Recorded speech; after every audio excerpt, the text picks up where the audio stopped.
inferior view of the skull. We got the temporal bone, a little bit of the parietal bone, occipital bone, zygomatic bone. This is the maxilla.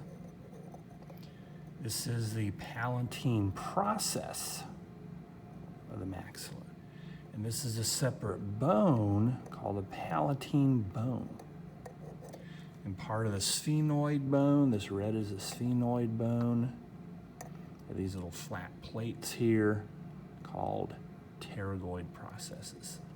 And you got a lateral pterygoid process and a medial pterygoid process. Obvious hole right here, there's a foramen magnum. And looking a little closer, you have this big jugular foramen. Right in front of it, you got a smaller hole, the carotid canal. And another hole I forgot to mention earlier is, I mentioned the foramen ovale. That's a foramen rotundum. More on the sides. Got this big bulge right here. That's the mastoid process. You got the styloid process. And the external acoustic or auditory meatus. Now this part of the temporal bone is called the zygomatic process. It's coming from the temporal bone, it's heading towards the zygomatic bone. So that's the zygomatic process. Looking at the skull that's not color-coded, we have the occipital bone,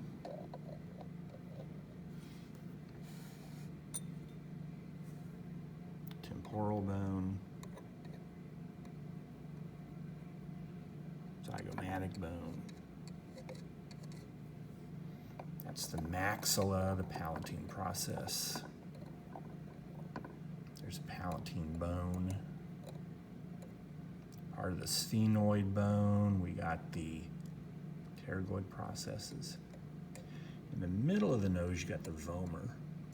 Helps divide the nasal cavity into right and left halves. Foramen magnum.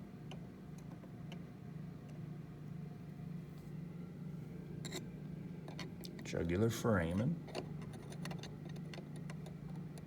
Bigger hole there, right in front of its carotid canal.